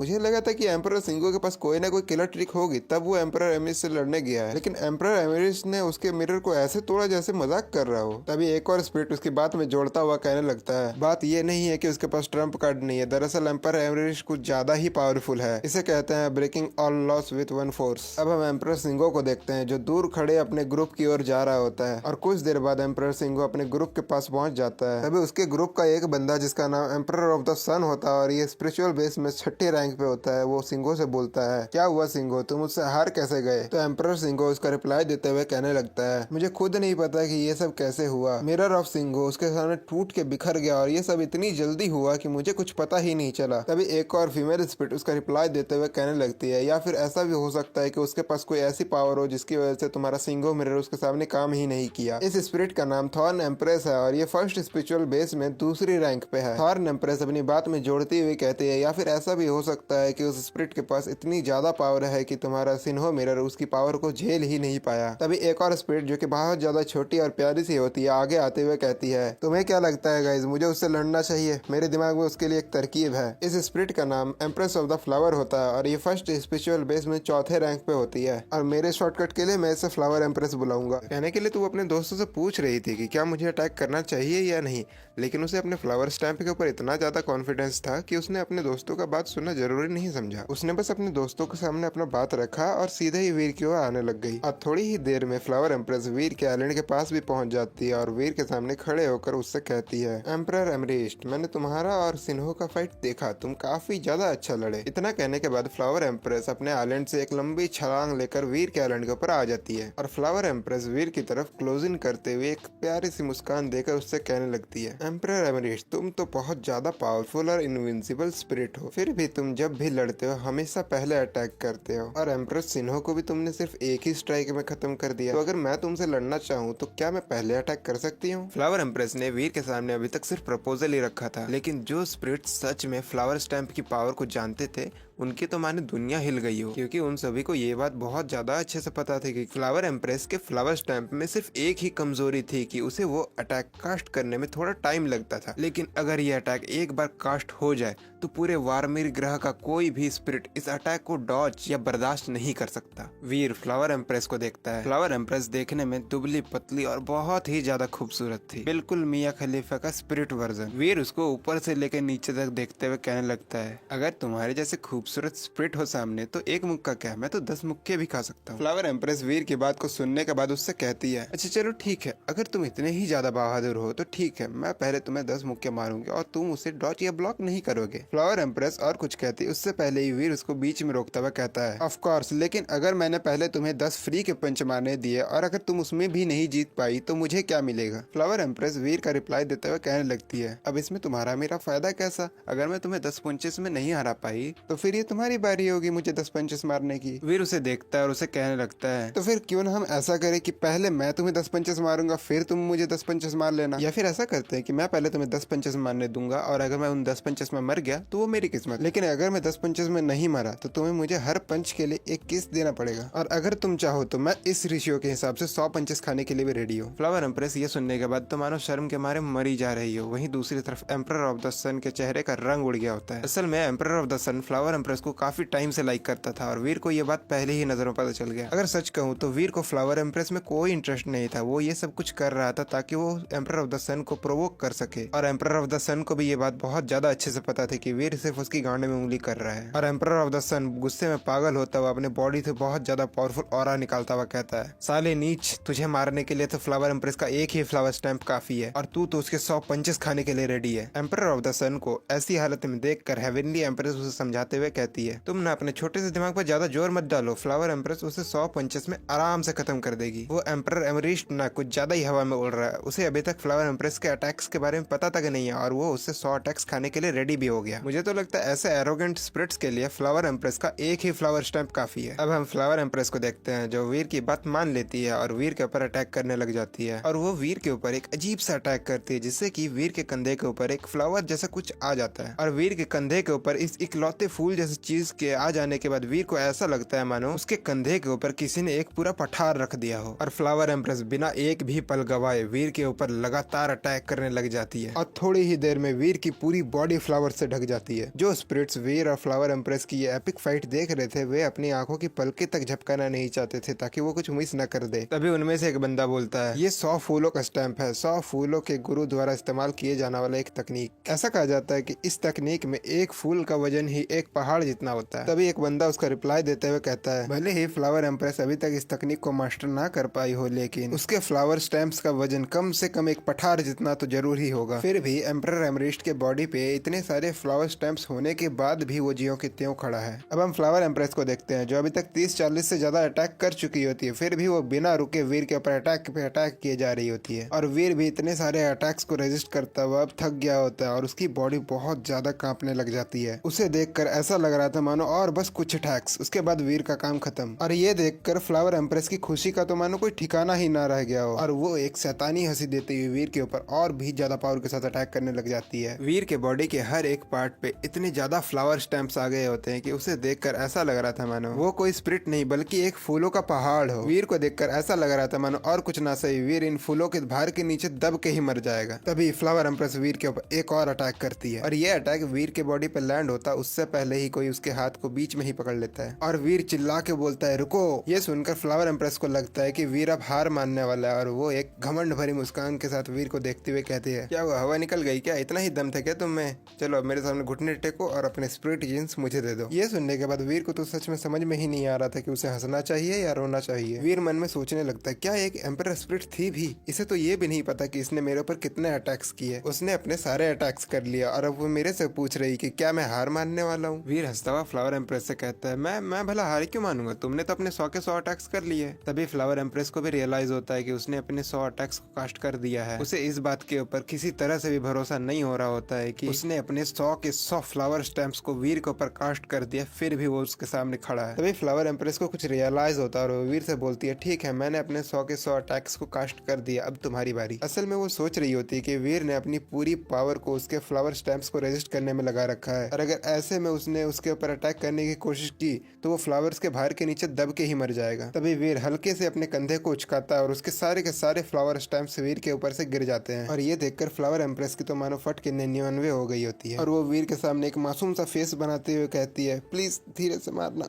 पर वीर उसके ऊपर एक पैसे का भी रहम नहीं दिखाता है और एक ही पंच में उसकी 32 ही गुल कर देता है और बिना किसी देरी के वीर के पावर स्क्रीन पे मैसेज आता है, एम्परर वुड जिन +1 आपको चौथे रैंक पे प्रमोट कर दिया गया है। और फ्लावर एम्प्रेस अपने सोल स्टोन से वापस जिंदा होने लग जाती है और वीर को देखकर गुस्से में मुंह बनाते हुए कहती है, तुम्हें तो मैं छोड़ूंगी नहीं। तुम्हारी इतनी हिम्मत कि तुम इतनी देर से मेरे सामने नौटंकी कर रहे थे। दरअसल वीर इतने देर से कमजोर होने का सिर्फ नाटक कर रहा था ताकि फ्लावर एम्प्रेस कहीं बीच में ना रुक जाए। उसे शर्त के अकॉर्डिंग 100 के 100 पंचेस कंप्लीट करने थे। वीर छलांग मारकर सीधे ही फ्लावर एम्प्रेस के आइलैंड पर आ जाता है और वीर को अपने आइलैंड पर देखकर फ्लावर एम्प्रेस बहुत ज्यादा डर जाती है। वीर मुस्कुराते हुए फ्लावर एम्प्रेस से कहता है, हाँ अभी सब कुछ खत्म कहाँ हो, अभी तो तुम्हारे पास मेरा कुछ बकाया है और इसीलिए बिना इतनी जल्दी ये सब कुछ खत्म कैसे हो सकता है। इतना कहने के बाद वीर आगे बढ़कर फ्लावर एम्प्रेस को अपनी बाहों में लेने लग जाता है और फ्लावर एम्प्रेस अपनी जी जान लगा के उसे अपने से दूर करने की कोशिश करने लग जाती है। तो वीर उससे कहता है, शर्माओ मत जाने में, अभी तो बहुत कुछ करना बाकी है। और वीर का निशाना सीधे ही जाके सन एम्परर की गांड में लग जाता है और सन एम्परर अपने आइलैंड को 480 की स्पीड में भगाता हुआ वीर की ओर आने लग जाता है और सन एम्परर चिल्लाता हुआ बोलता है, मैं तुम्हें मार डालूंगा। अब हम वीर को देखते हैं जो फ्लावर एम्परर के साथ अपना सेट कर रहा होता है। सन एम्परर को इतनी तेजी से अपनी ओर आता हुआ देखकर वीर बोलता है, आजा बेटे तेरे को भी साथ में ही पेलूंगा। और वीर फ्लावर एम्परर को एक हाथ से अपनी बाहों में जकड़ता हुआ दूसरे हाथ से सन एम्परर की गुद्दी तोड़ देता है। तभी वीर के पावर स्क्रीन पे मैसेज आता है, एम्परर लेवल फायर जीन +1 आपकी रैंक चेंज नहीं हुई है। और गाइस ऐसा कितनी बार हुआ ये मैं क्लियरली नहीं बता पा रहा हूँ क्योंकि मानवा में तो हमें एक ही बार दिखाया गया है लेकिन नोवर में हमें 2-3 बार दिखाया गया है। फ्लावर एम्प्रेस भी जब इतनी देर कोशिश करने के बाद कुछ नहीं कर पाती है तो वो भी खुद को वीर के बाहों में सरेंडर कर देती है और वीर उसे किस करने लग जाता है। अब वहाँ से सीन चेंज होता रहा, वीर के अंडरग्राउंड शेल्टर का सीन दिखाया जाता है। यहाँ वीर उस पेड़ की छेद से बाहर की ओर जा रहा होता है। वीर उस पेड़ की छेद से बाहर आ जाने के बाद अपने आसपास की जगह को देखता हुआ कहता है, तो जैसा कि मैंने सोचा ही था,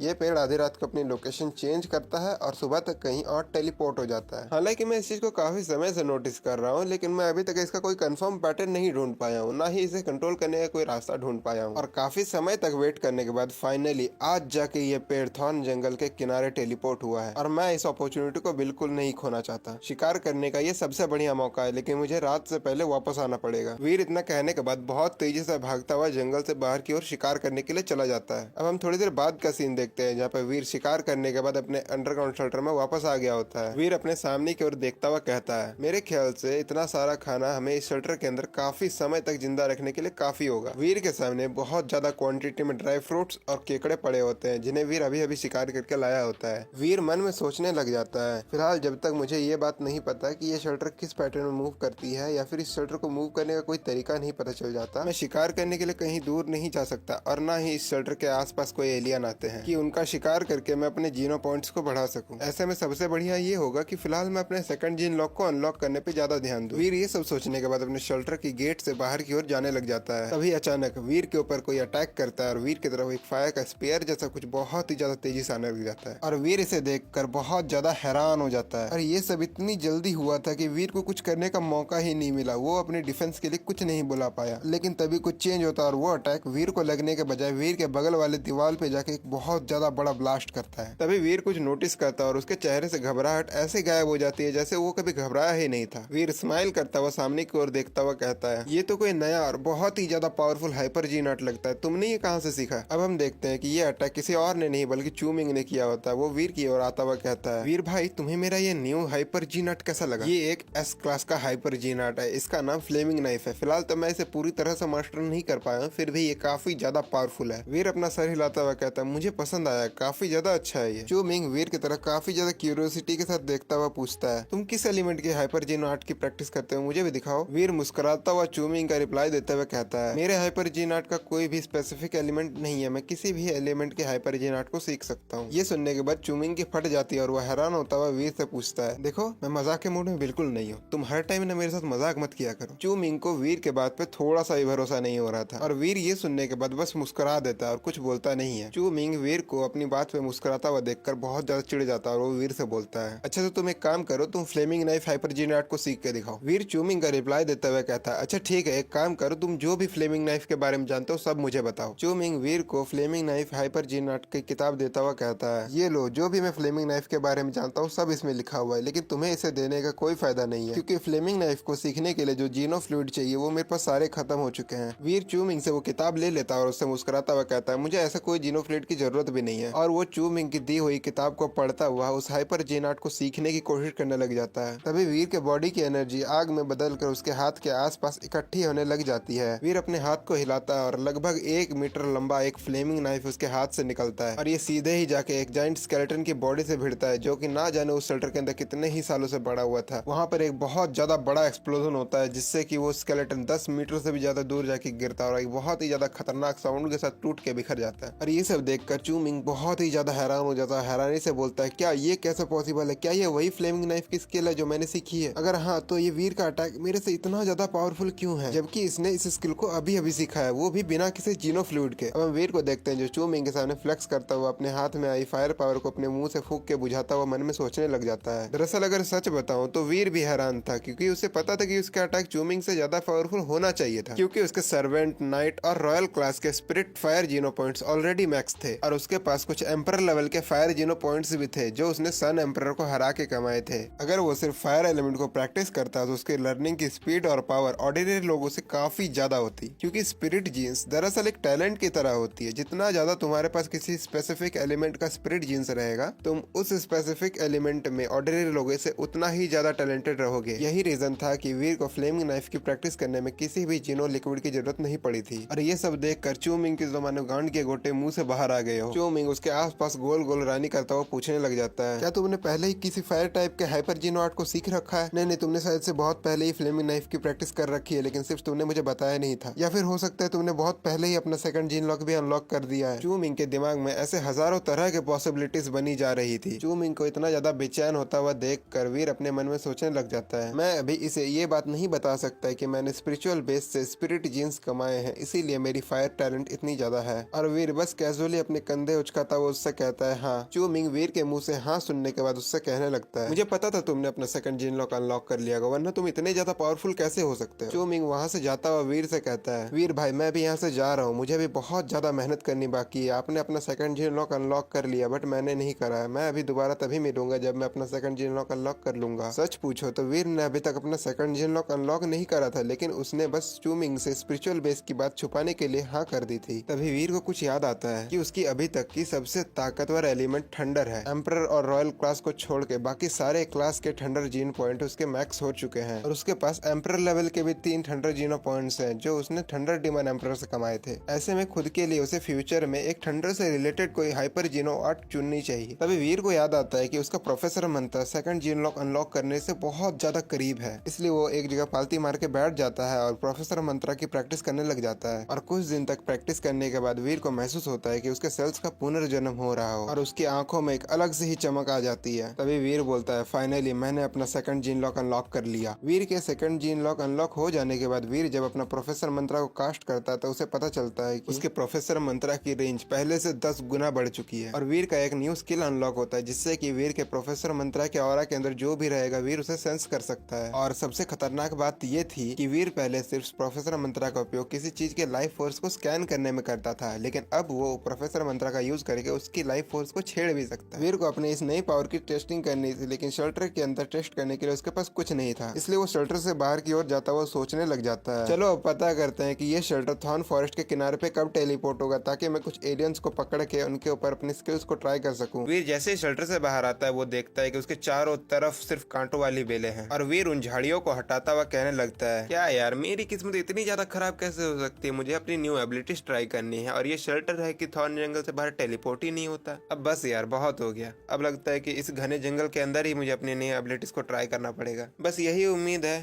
कि अपनी न्यू एबिलिटीज को ट्राई करते टाइम कोई ऐसा एलियन ना मिल जाए जो कि मेरी ही गांड फाड़ दे। वीर और कुछ कह पाता उससे पहले वीर को किसी खतरे का एहसास होता है और वो तुरंत ही प्रोफेसर मंत्रा को एक्टिव करके अपनी आसपास की जगह को स्कैन करने लग जाता है। वीर फिलहाल थॉर्न फॉरेस्ट के ऐसे हिस्से में था जहाँ चारों तरफ सिर्फ मोटी मोटी कांटों वाली बेलें होती है और यहाँ पर नंगी आंखों से कुछ भी देख पाना बहुत ज्यादा मुश्किल होता है। पर प्रोफेसर मंत्रा के सेकंड जीन लॉक अनलॉक हो जाने की वजह से उसकी पावर इतनी ज्यादा बढ़ गई होती है कि इसका ऑरा इन सभी बेलों को पार करता हुआ पूरे जंगल में फैल जाता है और वीर को महसूस होता है कि इन सभी कांटों वाली बेलों के पीछे एक छोटे से घास के मैदान जैसी जगह है और वीर को जैसे ही ये पता चलता है वो बहुत ज्यादा हैरान हो जाता है और उस घास वाली मैदान के बारे में और ज्यादा पता करने के लिए अपने प्रोफेसर मंत्रा का पावर बढ़ा देता है और प्रोफेसर मंत्रा का पावर बढ़ते ही वीर को वो जगह एकदम साफ साफ दिखने लग जाती है। उस घास के मैदान के बीचों बीच एक बहुत ही ज्यादा मोटी और लंबी वेन निकली हुई थी। ये वेन कम से कम 24 मीटर से भी ज्यादा लंबी थी। उस वेन के ऊपर एक फल भी होता है जो अभी पूरी तरह से पका नहीं था और उस वेन के जस्ट बगल में एक ड्रैगन टाइप का एलियन सोया हुआ था जो कि शायद से उस वेन और फल दोनों की प्रोटेक्शन कर रहा था। तभी उस ड्रैगन को किसी का आने का एहसास होता है और वो अपनी नींद को खराब किए बिना बस अपना ऑरा को रिलीज कर देता है। दरअसल उस ड्रैगन के लिए ये आम बात थी क्योंकि वो इस वेन की सुरक्षा बहुत समय से कर रहा था और इस बीच में बहुत सारे एलियन उसके पास आ जाते थे और उस ड्रैगन की ऑरा को फील करने के बाद वहां से भाग जाते थे। इसलिए इस बार भी ड्रैगन ने ज्यादा कुछ एक्शन लिए बिना बस अपने ऑरा को रिलीज कर दिया होता है और वीर को जैसे ही इस मूवमेंट का एहसास होता है वो एक बेल के पीछे छिप जाता है और छिप कर देखते हुए कहने लगता है, ये तो एक secret blood dragon type alien है और इसका ऑरा भी बहुत ज्यादा पावरफुल है और मेरी अभी की पावर के हिसाब से मैं इसे किसी भी एंगल से नहीं हरा सकता। मेरा लाल डैगर इसे हराने के लिए कुछ ज्यादा ही छोटा है, वो इसे खरोच भी नहीं मार पाएगा। अब वीर का ध्यान उस वेन पे लगे फ्रूट की ओर चला जाता है और वीर उसे देखता हुआ कहने लगता है, अगर मैं उस ड्रैगन को छेड़े बिना किसी भी तरह से उस फ्रूट को हासिल करने में कामयाब होता हूँ तो ये मेरे लिए बहुत ज्यादा अच्छा होगा और ये मेरे नए एबिलिटी को ट्राई करने के लिए भी बहुत ज्यादा अच्छा मौका है। वीर अपने प्रोफेसर मंत्रा के न्यू एबिलिटी को एक्टिव करता हुआ कहने लगता है, मैं अपने प्रोफेसर मंत्रा के साथ अब लाइफ फोर्स की ट्रेजेक्ट्री को भी चेंज कर सकता हूँ। भले ही मेरी नई एबिलिटी को ट्राई करने के लिए वो ड्रैगन कुछ ज्यादा ही पावरफुल है लेकिन इससे मैं अपनी लाइफ फोर्स को तो छुपा ही सकता हूँ। वीर अपनी नई एबिलिटी के साथ उस ड्रैगन टाइप एलियन से अपनी लाइफ फोर्स को सक्सेसफुली छुपा लेता है और उस ड्रैगन टाइप एलियन की ओर दबी पाव जाते हुए कहने लगता है, अगर मैं गलत नहीं हूँ तो उस ड्रैगन को मेरे यहाँ होने का या फिर मेरे लाइफ फोर्स का कोई भी एहसास नहीं होना चाहिए। और सच में उस ड्रैगन को वीर के वहाँ होने का या फिर किसी भी चीज का आभास नहीं हो रहा होता है। वीर उस ड्रैगन के बिल्कुल सामने पहुंच गया होता है, फिर भी उस ड्रैगन को वीर के वहाँ होने का कोई भी एहसास नहीं होता है। वीर ये देखकर बहुत ज्यादा खुश होता हुआ कहता है, ये स्किल मेरे जैसे हंटर्स के लिए बहुत ही ज्यादा काम की स्किल है। और वीर थोड़ी ही देर में एक छलांग मार के उस पेड़ के फल के पास पहुंच जाता है। वीर उस फल को देखता हुआ कहने लगता है, इस फल की लाइफ फोर्स कुछ ज्यादा ही पावरफुल है, मैं इसे अपने प्रोफेसर मंत्रा से ब्लॉक नहीं कर सकता और अगर मैंने इसे तोड़ लिया तो इस वेन के लाइफ फोर्स में हुए चेंजेस की वजह से उस ड्रैगन को इस चीज का पता चल जाएगा और फिर ना ये फल मेरे काम आएगा और ना ही मैं इस वेन की लाइफ फोर्स को पूरी तरह से एब्जॉर्ब कर पाऊंगा। इसलिए बढ़िया यही रहेगा कि मैं ब्लैक क्रिस्टल की हेल्प से जितनी जल्दी हो सके इस फ्रूट और इस वेन दोनों की लाइफ फोर्स को एब्जॉर्ब करके उसे पानी की बूंदों में बदल लूं। वीर इतना कहने के बाद अपने हाथ को उस फ्रूट के ऊपर रखता है और अपने ब्लैक क्रिस्टल को ऑर्डर देता है, ब्लैक क्रिस्टल इस फ्रूट और इस वेन दोनों की लाइफ फोर्स को एब्जॉर्ब करके उसे पानी की बूंदों में बदल दो। वीर का ऑर्डर सुनने के बाद ब्लैक क्रिस्टल एक्शन में आ जाता है और बहुत ही ज्यादा तेजी के साथ उस फल और उस पेड़ दोनों की लाइफ फोर्स को एब्जॉर्ब करने लग जाता है और ब्लैक क्रिस्टल जैसे ही उस फल की लाइफ फोर्स को पूरी तरह से एब्जॉर्ब कर लेता है वो फल मुरझा कर गिर जाता है और ड्रैगन टाइप एलियन को भी किसी चीज का एहसास होता है, इसलिए वो अपनी आंखें खोलकर आसपास देखने लग जाता है और जब उसे ये पता चलता है कि वीर ने उस पेड़ की लाइफ फोर्स को पूरी तरह से एब्जॉर्ब कर लिया तो वो बहुत ही ज्यादा गुस्से में आ जाता है और अपने मुंह में आग भरता हुआ वीर के ऊपर अटैक कर देता है और वीर को जैसे ही ये बात पता चलती है कि वो ड्रैगन अपनी नींद से उठ चुका और वीर की तरफ एक अटैक कास्ट कर दिया है, वो उस वेन को बेस बनाता हुआ उस ड्रैगन के सर के ऊपर से उड़ता हुआ निकल जाता है और वीर को ऐसा करता हुआ देखकर ड्रैगन और भी ज्यादा गुस्से में आ जाता है और अपना सेकंड जीन लॉक अनलॉक करता हुआ वीर की तरफ एक लावा वाला अटैक कास्ट कर देता है जिससे कि उसके मुंह से बहुत ही ज्यादा तेजी से लावा निकलने लग जाता है। हालांकि ये अटैक वीर को हिट नहीं कर पाया था लेकिन फिर भी वीर बहुत ज्यादा घबरा जाता है और वहाँ से भागता हुआ कहने लगता है, इस सीक्रेट ब्लड एलियन के कम से कम 6 जीन लॉक अनलॉक होंगे, ऐसे में मैं इससे लड़ने की गलती बिल्कुल नहीं कर सकता, मुझे जल्दी से जल्दी यहाँ से निकलना होगा। वीर ये सोचता वो बहुत ही ज्यादा तेजी के साथ यहाँ से भागने लग जाता है और वो ड्रैगन टाइप का एलियन गुस्से में पागल होता हुआ अपना थर्ड जीन लॉक अनलॉक कर लेता है और वीर के ऊपर एक लावा बॉल टाइप का अटैक कर देता है। और वीर ये अटैक देखने के बाद बहुत ही ज्यादा डर जाता है और वीर के कुछ कर या बोल पाने से पहले वो लावा बॉल टाइप का अटैक सीधे ही आके वीर के पैरों के पास लगता है। और वो अटैक जैसे ही जमीन से टकराता है वहाँ पे एक बहुत ही ज्यादा बड़ा ब्लास्ट होता है और आसपास की जगह को देखकर ऐसा लग रहा था मानो लावा पुल बन गया हो। और वीर एक लंबी जंप लगाकर इस अटैक से बचने की कोशिश करने लग जाता है, लेकिन इस अटैक में इतनी ज्यादा पावर होती है कि वीर बच नहीं पाता, उसके पूरे कपड़ों में आग लग जाती है। और इस अटैक से वहाँ पे इतनी ज्यादा हीट पैदा होने लग जाती है कि वीर को ऐसा लगता है मानो उसे किसी तंदूर में डाल दिया हो। अगर वीर के पास फायर स्पिरिट जीनो पॉइंट्स नहीं होते तो उसका काम यही खत्म था। वो ड्रैगन बिना रुके वीर के ऊपर लावा बॉल वाले अटैक कास्ट करने लग जाता है, जिससे कि चारों तरफ तबाही मच गई होती है, पूरे जंगल में आग लग गई होती है। और वीर जिसके की पूरे कपड़ों में आग लगी होती है वो वहाँ से बहुत ही ज्यादा घबराते हुए भागते हुए कहने लगता है, क्या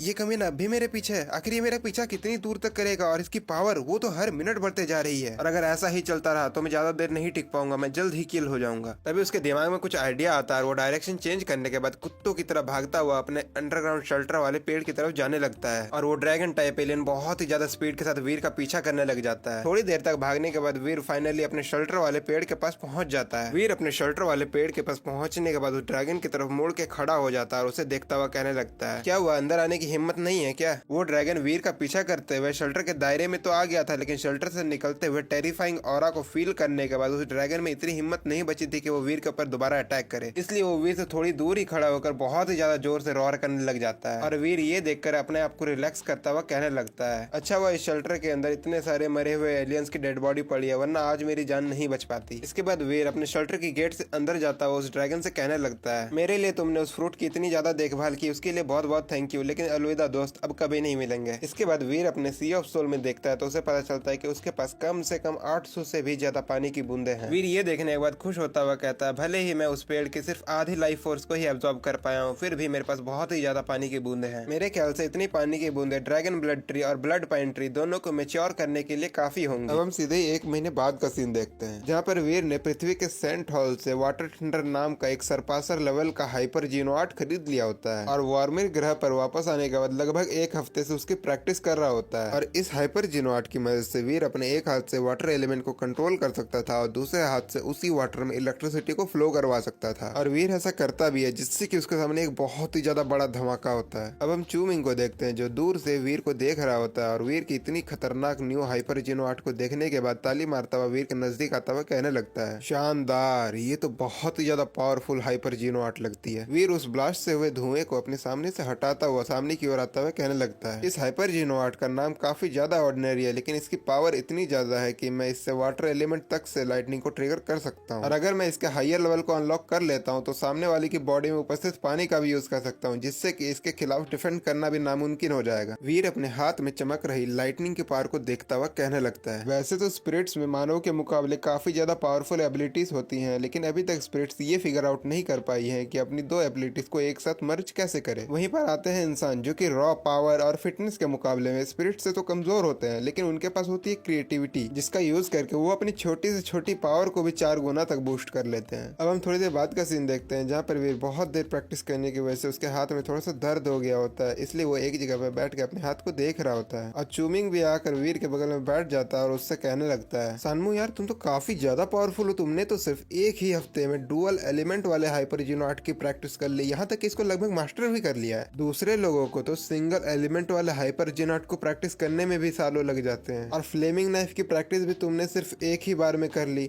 ऐसा कैसे हो सकता है? तुम ऐसा कैसे कर रहे हो? क्या तुम हमसे कुछ छुपा रहे हो? चूमिंग वीर से और भी ज्यादा सवाल करने वाला था, लेकिन वीर उसको बीच में रोकता हुआ कहने लगता है, ये हाइपर जीनोआर्ट तो इजी एलिमेंट वाटर और थंडर को लेके बनाया गया है, जिससे कि इसको सीखना भी काफी ज्यादा आसान है, और मैंने अभी तक सिर्फ इसकी प्रैक्टिस ही करी है, इसको अभी तक एक्चुअल कॉम्बैट में यूज नहीं किया है, तो अभी कुछ कह नहीं सकते कि यह हाइपर जीनोआर्ट किसी काम का है भी या नहीं। असल में यह हाइपर जीनोआर्ट काफी ज्यादा पावरफुल होती है, लेकिन वीर चूमिंग को स्पिरिचुअल बेस के बारे में नहीं बताना चाहता था, इसलिए वो चूमिंग से झूठ बोल देता है। चूमिंग वीर की बात को सुनने के बाद थोड़ा शांत हो जाता है, लेकिन तभी उसे कुछ याद आता है। चूमिंग बहुत ही ज्यादा क्यूरियस होता हुआ वीर से कहता है, अच्छा ठीक है, ये सब छोड़ो, एक बात बताओ, क्या तुमने थर्ड गॉड सेंचुरी के एक रेयर किंग स्पिरिट के बारे में सुना है? आजकल चारों तरफ सिर्फ इसी बारे में चर्चा हो रही है, लोग तो ये तक कह रहे हैं कि ये किंग स्पिरिट अपने the legendary 10th gene lock को भी ओपन कर लेगा। चूमिंग के मुंह से ये बात सुनने के बाद वीर थोड़ा घबरा जाता है और खांसने लग जाता है। वीर घबराते हुए चूमिंग से पूछता है, क्या तुम्हें उस किंग स्पिरिट का नाम पता है? चू मिंग वीर का रिप्लाई देते हुए कहने लगता है, मैंने सुना है कि किंग स्पिरिट्स उसे एम्परर एमरिस्ट बोलते हैं। चू मिंग के मुंह से ये बात सुनने के बाद वीर के जान में जान आई, क्योंकि ये वही नाम था जो उसने फर्स्ट स्पिरिचुअल बेस में स्पिरिट्स को बताया था। वीर को लगा था कि वार्मिर ग्रह पर कहीं उसकी पहचान रिवील तो नहीं हो गई, इसीलिए वीर इतना ज्यादा घबरा गया था। लेकिन वीर को ये बात अभी तक समझ में नहीं आ रही थी कि फर्स्ट स्पिरिचुअल बेस की बातें ह्यूमंस को कैसे पता चली। इसलिए वीर चू मिंग से पूछता है, अच्छा तुम्हें उस किंग स्पिरिट के बारे में जो भी बातें पता है सब कुछ मुझे बताओ। और वीर का रिप्लाई देते हुए चू मिंग उससे कहने लगता है, मैंने सुना है कि वो किंग स्पिरिट काफी ज्यादा पावरफुल है और स्पिरिट्स के बीच में काफी ज्यादा पॉपुलर भी है। स्पिरिट शल्टर के ह्यूमन सरपासर्स के हिसाब से स्पिरिट्स उसे एक भगवान की तरह पूजते हैं। चू मिंग ये सब इतनी जल्दी जल्दी बोल रहा होता है कि उसके मुंह से लार निकलने लग जाता है। और ये देखकर वीर चू मिंग से अनॉय होता हुआ उससे कहने लगता है, क्या तुम थोड़ा धीरे नहीं बोल सकते? पर चू मिंग वीर की बात पर उतना ध्यान नहीं देता और अपनी बात में जोड़ता हुआ कहने लगता है, मुझे तो लगता है ना उस किंग स्पिरिट को कहीं जाके मर जाना चाहिए, क्योंकि वो बहुत ज्यादा घमंडी है। मैं चू मिंग, देखो मैं कितना ज्यादा हैंडसम हूँ, फिर भी कोई स्पिरिट मुझसे शादी नहीं करना चाहती। और वो एम्परर एमरिस्ट कितना ज्यादा लकी है कि उसे एक किंग स्पिरिट के रूप में जन्म मिला। अगर मैं एक किंग स्पिरिट होता ना तो मैं उससे 100 गुना ज्यादा पॉपुलर होता, हजारों में गर्लफ्रेंड रखता। और चू मिंग यहाँ पे बिना रुके बहुत कुछ बोलने लग जाता और वीर उसको इग्नोर करता हुआ अपने मन में सोचने लग जाता है, मैं किसी भी तरह से वार्मिर ग्रह पर यह बात फैलने नहीं दे सकता कि मैं ही एम्परर एमरिस्ट हूँ। मैंने फर्स्ट स्पिरिचुअल बेस में इन सभी स्पिरिट्स को आसानी से हरा दिया था, लेकिन इसका मतलब ये नहीं है कि मैं वार्मिर ग्रह पर भी इनको इतनी ही आसानी से हरा सकता हूँ, क्योंकि वार्मिर ग्रह पर मैं सिर्फ 3 सेकंड के लिए सुपर स्पिरिट मोड में रह सकता हूँ, लेकिन ये स्पिरिट्स अपनी पूरी पावर के साथ रहेंगे। और अगर इन लोगों ने अपने एल्डर्स को बुला लिया जिनके 6-7 जीन लॉक अनलॉक होंगे तो मेरे लिए एक प्रॉब्लम खड़ी हो सकती है। वीर को इतनी गहरी सोच में पड़ा हुआ देखकर चू मिंग उसे उंगली करता हुआ कहने लगता है, सनमू क्या तुम भी वही सोचे जो मैं सोच रहा हूँ? मुझे तो लगता है कि ये एम्परर एमरिस्ट मर्द ही नहीं है, वरना कोई इतनी प्यारी प्यारी फीमेल स्पिरिट्स को इग्नोर कैसे कर सकता है? अनजाने में ही सही, लेकिन चू मिंग ने वीर के बारे में एक ऐसी बात बोल दी जो वीर को बिल्कुल पसंद नहीं आई। इसलिए वीर चू मिंग को मजा चखाने के लिए उसके कंधे पे हाथ रखता और एक डरावनी आवाज में बोलता है, चू मिंग इन सब फालतू बातों को छोड़ो, एक बात बताओ, तुमने तो कहा था कि तुम अब दोबारा तभी मिलोगे जब तुम अपना सेकंड जीन लॉक अनलॉक कर लोगे, तो एक बात बताओ, तुमने अपना सेकंड जीन लॉक अनलॉक कर लिया क्या? और अगर नहीं किया तो आओ मैं तुम्हारी मदद करता हूँ। चू मिंग वीर के इंटेंशन को समझ गया था कि वीर अब उसको प्रैक्टिस के बहाने पेलने वाला है, इसलिए चू मिंग इतना ज्यादा घबरा जाता है कि उसके मुंह से पसीना आने लग जाता है और वो घबराते हुए वीर से बोलता है, अच्छा हाँ वो छोड़ो, तुम छोड़ो ना भाई, मैं कर लूंगा, मैं कर लूंगा, और कुछ दिन का प्रैक्टिस बाकी है, उसके बाद मेरा हो जाएगा, तुम।